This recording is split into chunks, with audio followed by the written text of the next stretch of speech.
What's going on, everyone? This is Strasburg Steve with an extremely late 12:30 a.m. Match review of the extremely underwhelming and lackluster and lifeless Usmnt performance away to El Salvador. I don't even know where to start, Avi. I mean, what do you think of this? I'm not convinced. So we've kind of talked before we started this video about our overall feelings of the game. I feel like a lot of people are split. A lot of people thought this was a completely fine performance, and then a lot of people thought this is a completely unacceptable performance. I find myself a little in between the two. Not great. I mean, my predictions in our preview was 4-0. I thought I acknowledged it was optimistic with the crowd playing a factor. But even then I said 2-0, I think, even factoring in the crowd. I was 2-0. We thought we were going to win. Put goals up, So I definitely don't think it lived up to the performance I would like to see. But at the same time, I'm also going to wait a little bit to hit the panic button on not qualifying for World Cup. So. Yeah, fair enough. And we'll talk about Berhalter later, but he's got to. There's a lot of pressure on him because this World Cup spot is not given to anyone. Just based off of you have the best starting 11 or the best squad. It doesn't matter. It's how you perform. It's getting points and all this sort of stuff. But So definitely feel free to like, comment, subscribe, share the video around. We're gonna do some player ratings, and so we'll start off with Matt Turner. I mean, there was some shaky moments from him. He kept the clean sheet, so we'll give him credit there. But it wasn't his best game. I don't know. What do you think? What would you score him? I'm going to give him, again, a half number. We talked about a different half number for the show, but I think I'm going to give him a 5.5. I'll give him more than a 5 just because he did keep a clean sheet. But that's fair. He had some really shaky moments in the first half. And then in the second half, he played a little bit better. There was a header that was going bottom corner that he definitely saved us on. He did a really good job to step back, bounce off, and make the save. So I could have easily been 1-0 if keep it as make the right decision there. So I mean, I thought he did his job, but it wasn't exceptional. So 5.5, with 5 being an average performance, is fair. What do you think? I tend to agree. There were definitely some shaky moments from him playing with his feet and all this sort of stuff. He's not the best at it, and I don't know why Berhalter continually decides to force this upon the team. It's just like we don't really have the players right now to play the certain, like playing out from the back, like Matt Turner. He's not that great with his feet. He's improving a little bit, but yeah, I would say a 5.5. That's pretty fair. Now moving on to Tim Ream. I thought he was the worst player tonight by a country mile. This guy is just so unaware of what's going on, and he doesn't have any brains about him, and he's slow. And the fact that Berhalter decided, let's take a championship center back who's slow and pretty incompetent. Let's give him a start and to kick off this extremely crucial World Cup qualifying cycle that we need to qualify for. Let's rest the experienced quality center back John Brooks, Champions League level with Wolfsburg this year. Let's set him on the bench. I'm gonna give him a 2.5. It was just brutal to watch. I don't know what Berhalter sees in this guy. Can you? And that was the rating I gave as well. He just he didn't do exceptionally defensively. He had a few moments where he'd win a header or something, but it's like 1 out of 10 isn't great. And then on his passing, he was a lot of times playing balls in the air, and it's just hard to settle down with that crowd to try to take these balls out of the air that under not that much pressure compared to the guy that's receiving it is facing. He just needs to be way more composed there. There was a moment in the second half. We talked about Turner's footwork not being that great. He's working on it, but he sends a ball bouncing and not just, knee height, like definitely almost up to Matt Turner's head, probably. Luckily, it wasn't that high when it came to him, but that could have easily turned into a disaster. So, yeah, he just didn't play well. He didn't play well in the Mexico game. He was probably the worst player there as well. Not to disrespect the guy, but I think it's his time to move on. I think we have better options there, even if they're younger. So, yeah, that's what I'm saying, man. His time is done for me, but it doesn't matter what we say or what other USMNT fans can see with their own two fucking eyes. It doesn't matter. It's Berhalter, and unless Tim Ream retires, we're just gonna have to, whenever we see him, I'll support him, but I'm gonna call it out when I see a shit performance. I'm not sugarcoating nothing. I'm not 2.5. Sorry. He has to do so much better. I don't think he will, but yeah, just pretty bad. Moving on now. What did you make of Miles Robinson's performance? I know he was a little shaky with his feet, but overall, I actually thought, especially when you're comparing him to Tim Ream, he played an overall decent game. So as far as a player rating, it's hard to say because he was pretty up and down, but I'll give him a 5. I thought there were moments he did pretty well. He was definitely the more comfortable of the center backs, and I think he would have done a lot better if he had a partner in center back that was a little more composed. So I thought, like John Brooks, personally, he didn't. Yeah, absolutely, absolutely. I think we better see a 2 center back formation at some point with Brooks and Robinson, because I thought this is going to be the game to see that partnership. And definitely by the time October comes, I want to see Richards Brooks in comparison. But if we roll into October and we haven't seen Robinson Brooks yet, it's more wasted games on 4 experiments. So yeah, I would kind of agree. My only problem though is that he had that chance first half. That the header, I forget what time it was. I think it was before about 20 minutes. I could be totally probably wrong. Around 12, I think. Yeah. But needless to say, he should have buried that. I mean, it is pretty harsh because he did. It was so close, and if it hit the bar, same thing. It was. I do want to give him credit there, though. Yeah. I feel like a lot of people would have seen them jumping for that header, and that's the one that flies, all the way over the fence that's covering the fans and everything, just lobbed.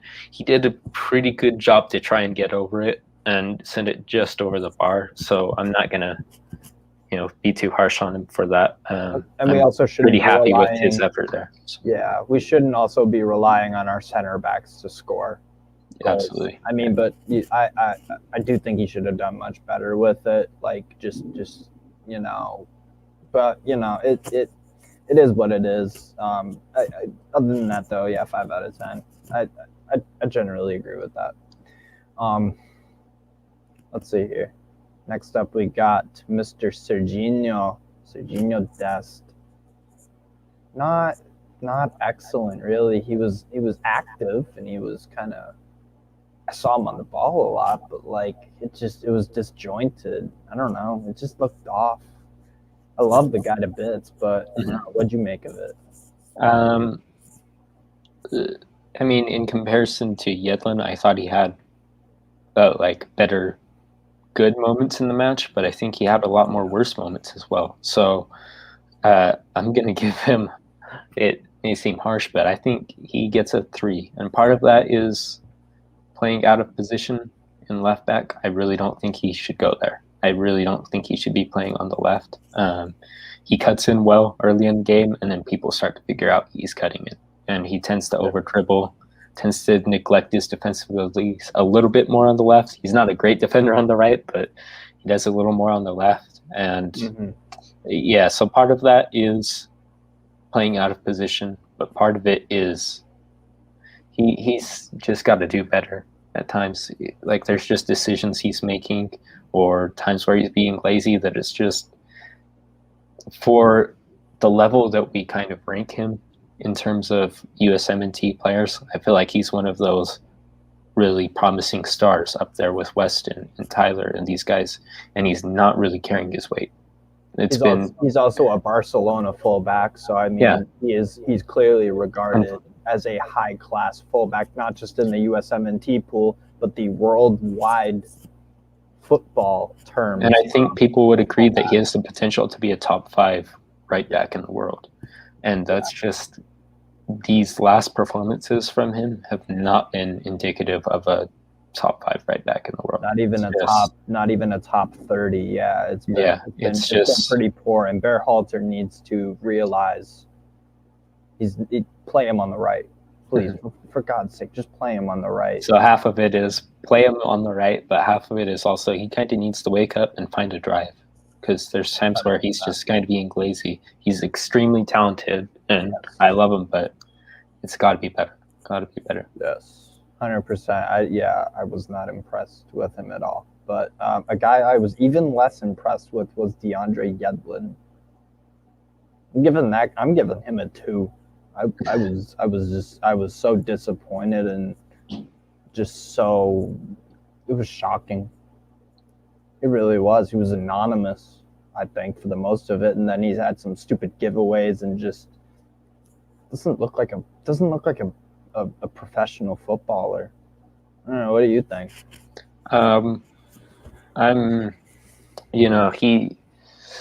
He was a little more consistent than Dest. What would you score him? 2 is I would give him a 3 as well. Okay. But Dest had higher ups and lower downs. Yedlin was a little more consistent, but there were times where I think it was even Alex Roldan that cut him up and almost scored. I believe that one hit off the bar, right?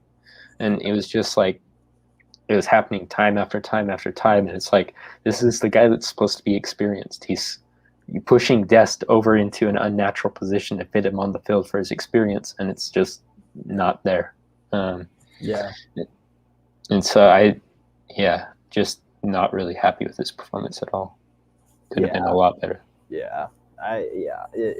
was pretty pathetic. He's got to wake the hell up, because that was just and Berhalter needs to stop with this whole. It seems like he plays his favorites. And he and it's like you got to give these guys a shot. I wasn't impressed. Tyler Adams, next player we're gonna score here. I don't know what did you make of him? I thought there were some moments, not too bad.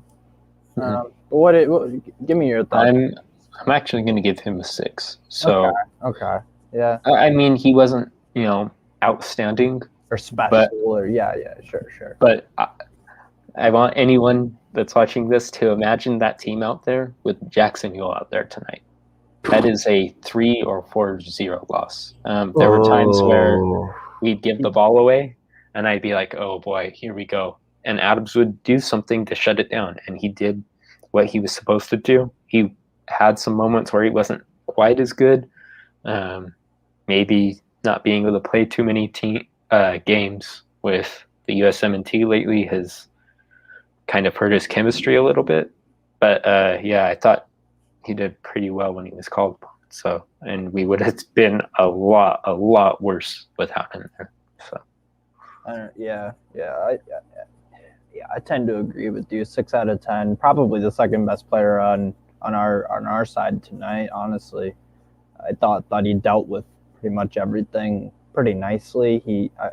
I don't know. I just kind of wish he offered something a little bit more forward thinking, because we know he has that in his game. But I mean, to be fair, he is a defensive midfielder, and you know what? He did what a defensive midfielder should have done tonight. He didn't do it exceptionally well, but got the job done for the most part. So 6 out of 10. That's fair enough.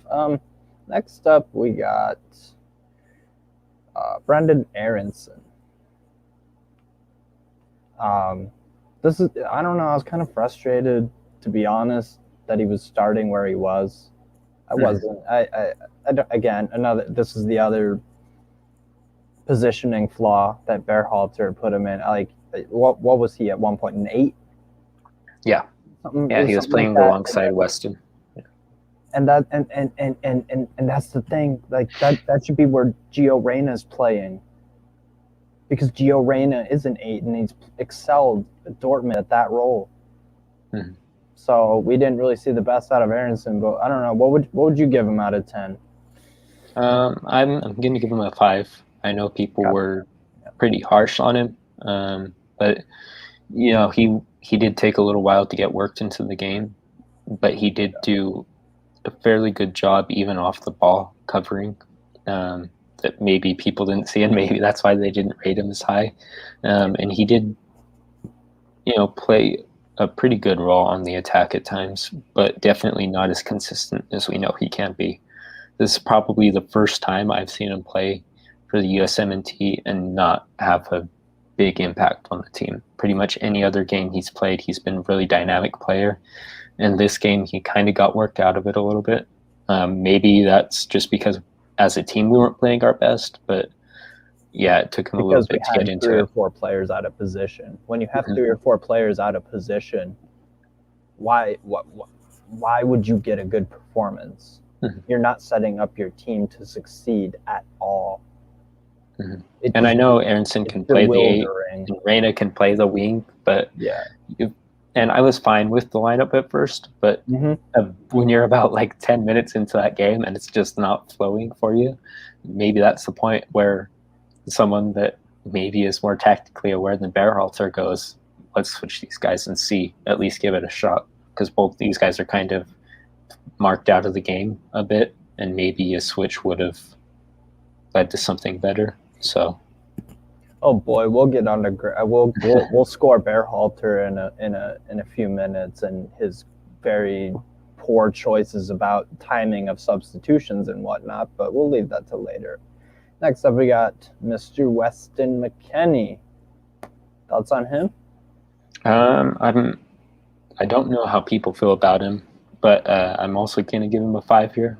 Yeah. I thought there were moments where he did really well. There were times where it would be crowded in the middle, and that's what we struggled with. And all of a sudden, he'd come up with a turn and find a wing, and it just clearly opened the game up and gave us some chances early on.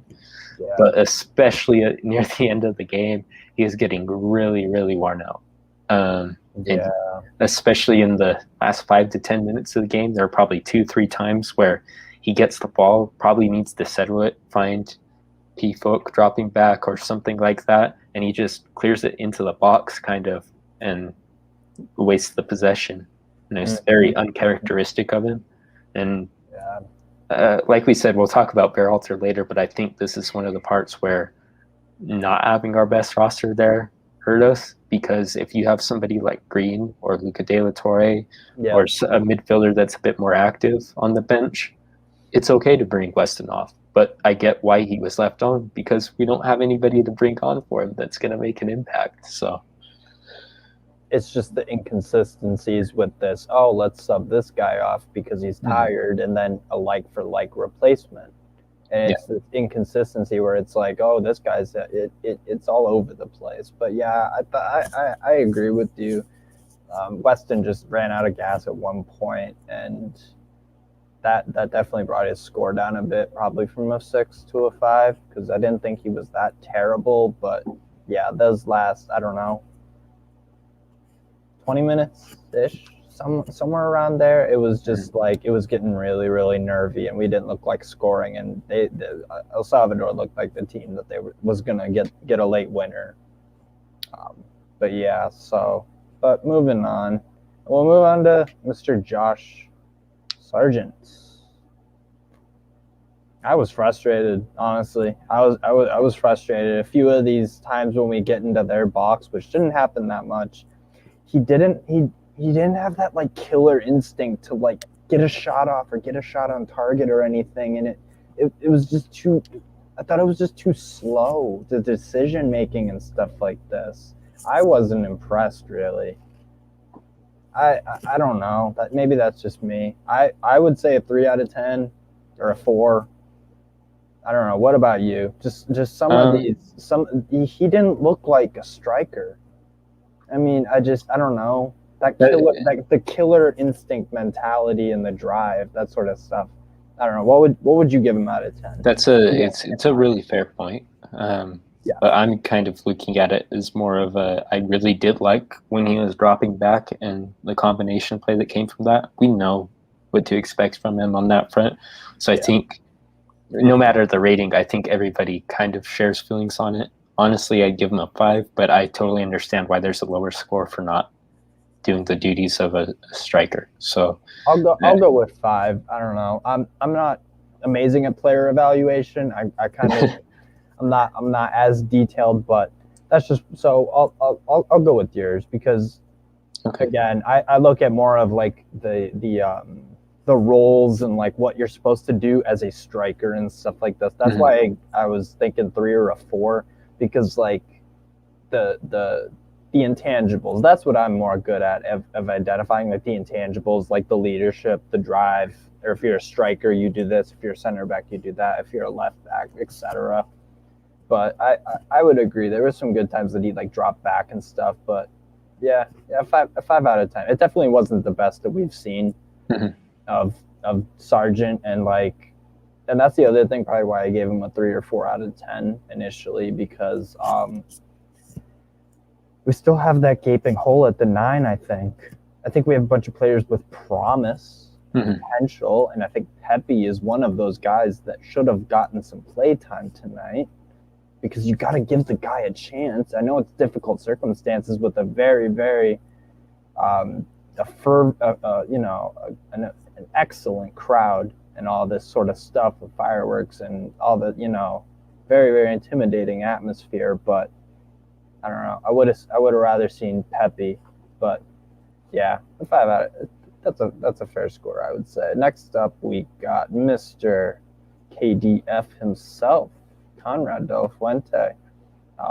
Me and you were talking about this earlier, and I agree with you. I think we gave him both a 7 out of 10. Probably the USA's man of the match, honestly. I thought he was pretty good. Not as incredible as he has been for Marseille, where he's got that link up play with Cengiz Ünder and whatnot, but. And with Payet and whatnot, and these midfielders and Gerson and but talking strictly national team, he didn't really have an outstanding game, but I thought he did pretty all right for himself, especially considering it's his debut and whatnot. But what did you think of Mr. KDF? I thought he was one of the more dynamic players in attack for sure.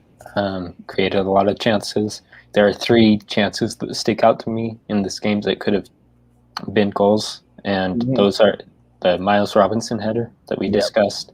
And then there were 2 between Sargent and Konrad. There's one that Sargent was dribbling down and tried to play Konrad in, and kind of got smothered. And then there was another that Konrad had that he laid off to Sargent that he shot and probably was on frame and ended up deflecting out for a corner. So he was dangerous, but I can't really score him higher than a 7 because there are a few things he could have done better, especially on the one that Sargent played him. The wing was really exposed, and he should have separated himself from the defender a little bit. He stayed a little too tucked in, and that let him get picked off. So, but overall, I was pretty happy with his performance, and I think he was the best player out there tonight. So. No, definitely, me too. I was pretty happy, and like I said. I usually score players on what position they're playing and what do you want out of your wingers. He did that. He didn't have any goals or assists to show for it, but there was the intent and the drive to get forward. He was our man of the match, I believe. And then so next up we got Gio Reyna.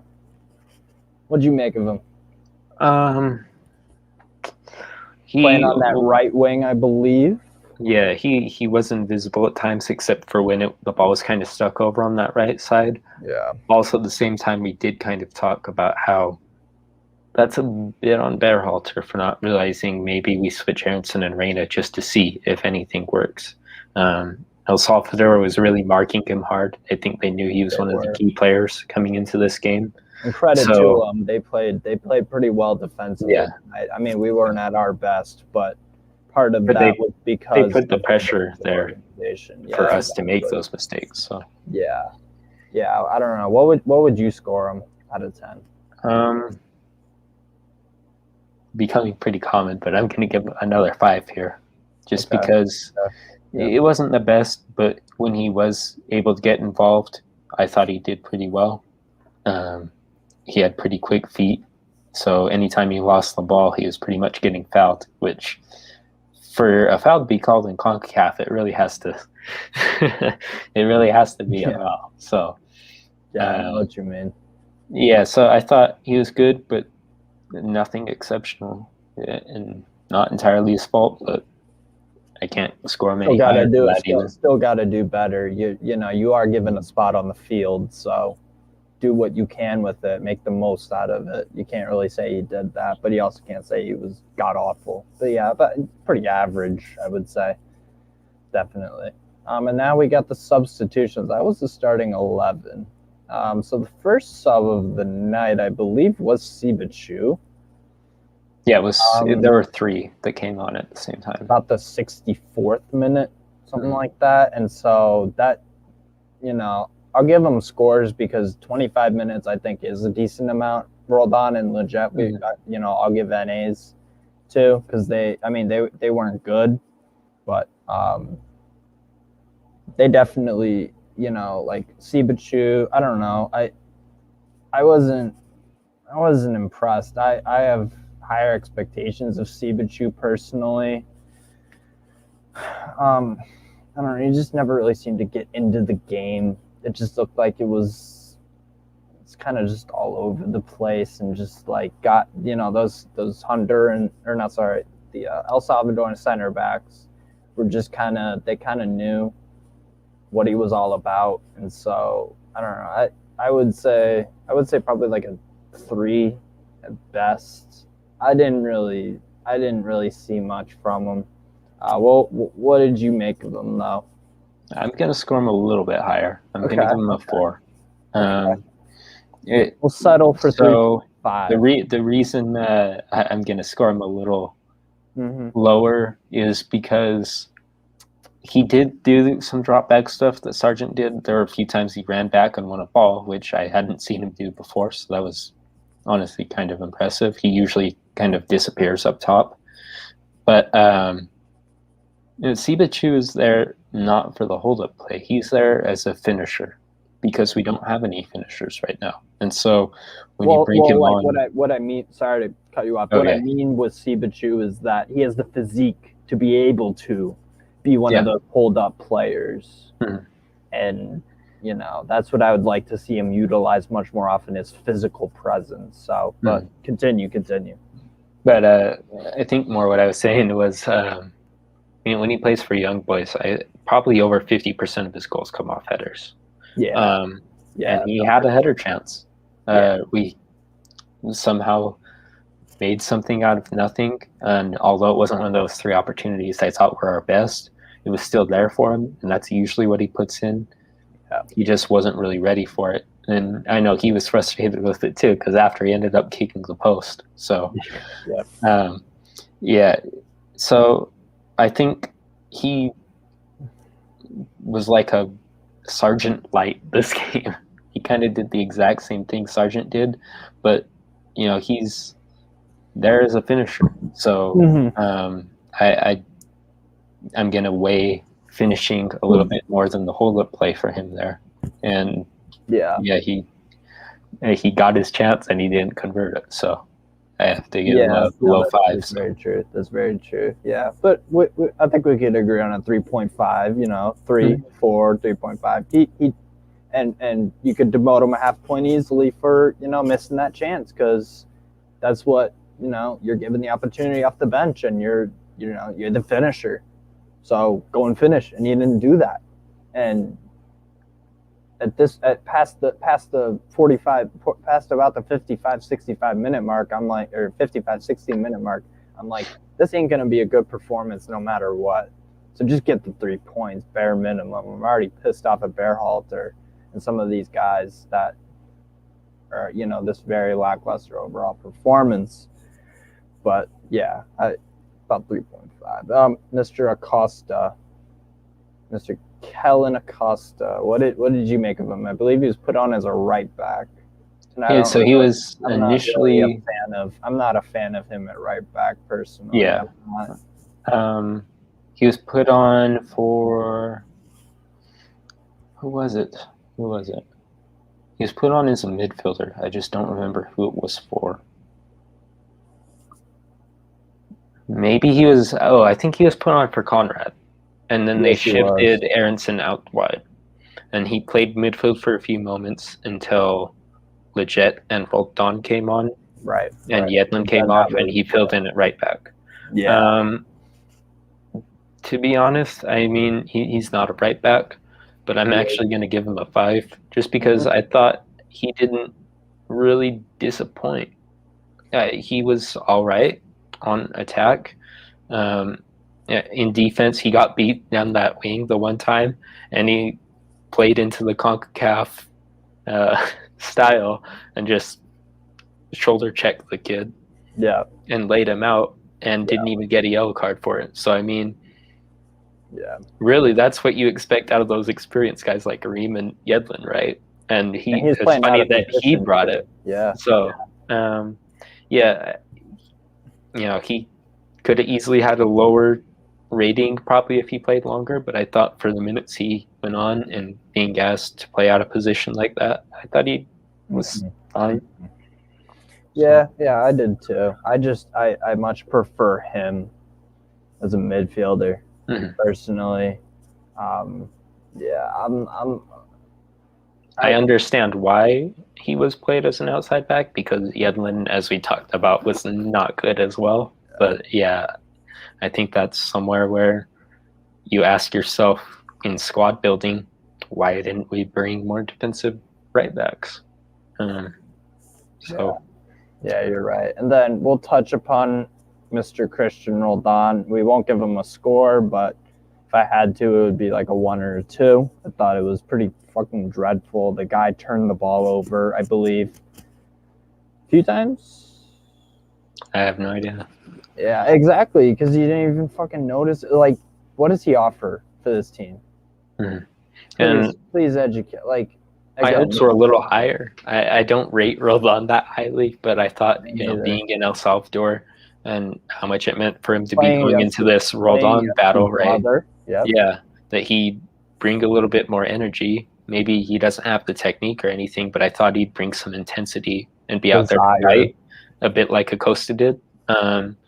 And he really didn't. And he has actually matched up against his brother multiple times on that wing, and probably 3-4 times, and I don't remember him winning any of those battles. I think Alex totally won the battle of the Roldans tonight, and just pretty poor. But 10 minutes, didn't see much of the ball, so I'm not going to give him a rating, but it wouldn't have been good.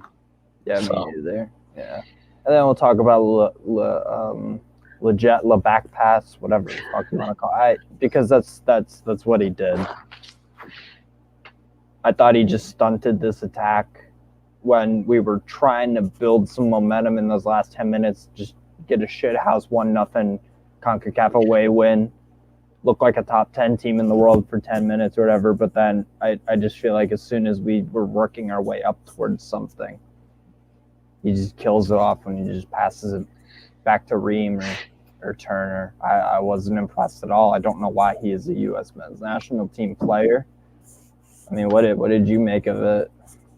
I mean, like you said, it's always the pass backs. There was one point where he got the ball and almost did a no-look 90-degree pass back to Ream out of nowhere. And it was weird because it was one of the most aggressive back passes I've ever seen. It's the kind of pass that you make when you're looking over at your left wing and you know you have your right wing open, and you don't want the defenders to realize, and you hurry and slice the ball right in between the back line to break that back line and make a run. But it was that kind of a pass backwards, and it's just really, really strange. Yeah, you're not fooling anybody, and you're not. It's not a progressive pass. You don't need to fool anyone. And if anything, Tim Ream is the last player you want to be like, yep. Oh, out of nowhere, here's the ball. Yeah. So, not good, but apparently kind of usual for him. Something. Yeah, exactly. And now we'll move on to Greg Berhalter. I'm giving him a 2 out of 10. This just was not. This is unacceptable because, again, we are a top 10 team in the world. These subs were too late, and then never mind the fact that the subs were just not game changers at all. Roldan and Lletget are not going to win you a game. I'm glad that he took Yedlin off, and I don't know what I just don't want the guy here anymore. I'm very, very. I should not feel this nervous. You should not feel this nervous about a top 10 team. I know it's early doors. We were talking about that kind of earlier, but man, I'm not digging this Berhalter in a league table sort of format versus a tournament, because you can get away with bad performances and not actually winning games once you're out of those group stages. And our group stage in the Gold Cup was pretty weak. I don't know. What would you give him out of 10? I'd give him a 2 or a 3. I will say that despite some of the holes in the lineups and playing players out of position, I will give him a little bit of credit for being willing to play some of the younger players, which did end up working because the 2 experienced players were the 2 worst on the field, probably. They were liabilities. But again, there were some holes, and then when he went to make some subs, he didn't have the players there to make those dynamic subs. I will say part of that is because Wyatt and Pulisic were unavailable, but at the same time, you're allowed a 30-man roster. It should not be that dire. And so for this game, I would have given him a 3, but considering squad selections as well, I would have given him a 2 because he created these problems for himself with squad selection. He made his bed, so he's gonna have to lie in it, type thing. Like Lletget's not the guy you bring in the last 10 minutes and he does something really dynamic. Guys like that, maybe Green did it in the World Cup 2014. Not even. Luca De La Torre is one of those guys, and it's like, where were they? They were in Europe because he didn't even bother calling them up. Yeah, and I don't know why you have 30. You could have 30 choices, and you bring 26, and then one of whom gets injured, and you decide not to replace. So 25. And then Pulisic also couldn't play, so now you're down to 24. So make it make sense, Greg. Make it make sense, because it doesn't make any sense, and that's why I would not shed a tear if he got fired. I know they won't because it's still early days, but I would not shed a tear if he got fired. Well, also he has to, be responsible for certain promises he made. He talked about World Cup qualifiers being a more rotational thing, if I remember the quotes. And he was talking about, it's going to be a bigger group and there's going to be a lot more rotation. You called in 2 extra guys. It's just when you're allowed 30, take advantage of that 30, especially when you're the US that has a really deep pool. Take advantage of that. Make other smaller countries, punish them for that. Bring in players that are a bit fresh for your other games. And it just not great. Not great. That's what I'm saying. And then I also deduct him points because we were talking about in the preview that this El Salvador defense has had some moments where there is zero organization and there is so much space to exploit, and we had some moments, but honest to God, the team that looked like scoring after the full 90 El Salvador probably deserved to win. I would think. I think so. Because they dug in and they fixed those defensive issues. And I didn't really think anything was I don't know if I agree with that completely, though. There were times where they did look a bit defensively more sound, but like I was saying, where McKennie would make a turn and play out to the wing was wide open. There were 4 defenders like all tuck central. I think those same mistakes were there. We just didn't capitalize on it. We didn't. So do you think a draw? Do you think a draw is a deserved result then for both teams? I feel like it, because I know it really felt like we were overwhelmed at times, but I think it's because we're so used to dominating that there were times where we easily could have scored. So yep. I feel like it was pretty even, honestly, which is not good. But yeah, I think a draw was probably the accurate result, as much as we hoped for a second win. And that's the other reason why I'm saying that El Salvador, you could make a case where they dropped 2 points. Well, not dropped 2 points, but they were a little tiny bit more deserving of the win because, again, Greg doesn't bring 30 players to the roster. Mm-hmm. And then he's starting these players out of position and all this stuff, and I thought spot on. I thought El Salvador was pretty spot on tonight with their game plan, and I don't know. And part of it, there was definitely talk about these away conditions, and there was a sold out stadium. Yeah, but to be fair, there was a chance of rain. It did not rain, and Hugo Perez, who was in the U.S. system, decided to have the grass cut short. That doesn't usually happen. Usually these road games that we've heard about, they keep it long. They try to make it difficult for you, and they cut it short. So really the only atmosphere excuse we have there was the crowd. And I don't like using that. I don't like using that. I really don't, because it does matter, but at the same time, you're a top 10 team in the world. How about you show it? How about you show it? In a way, that was a little bit of a watered down away game. El Salvador could have made that much harder on us, but we weren't at our best. Well, we weren't at our best, and that's the problem. Yeah. No, yeah, I tend to agree. Who did you like from El Salvador tonight?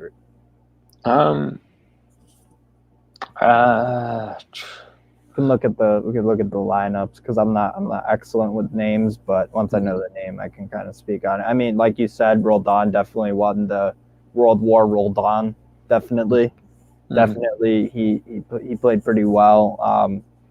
I felt El Salvador didn't necessarily have players that were amazing. Like Roldan had his moments against Yedlin, but I also thought Yedlin played really poor. So I'm not sure I would say Roldan caused that to happen. Like if you put anybody else there, they might have also done it. I felt that was more of a system thing.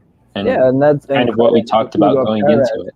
And credit to Hugo Perez, because I think I don't think his team played for the draw tonight. They played with desire, and they played with passion. They fed off that crowd, and you know what? Considering the circumstance, El Salvador are going to be happy with the point. But I'm not happy with deserved. Absolutely deserved. It was absolutely deserved, 100%. Even though we weren't at our best, you got to give credit when it's due. It's frustrating, and we need to have a big performance on Sunday against Canada. Canada is an absolute must win now. Absolute must win, and questions will start to really be raised if we don't get 3 points. Mm-hmm. I'd argue that after the Canada assuming we win, Honduras at the absolute bare minimum is a draw, pushing for a win, if not a win, because there were expectations going into this window. I said 9 points, but I know a lot of people said 7, and now we've dropped our 2.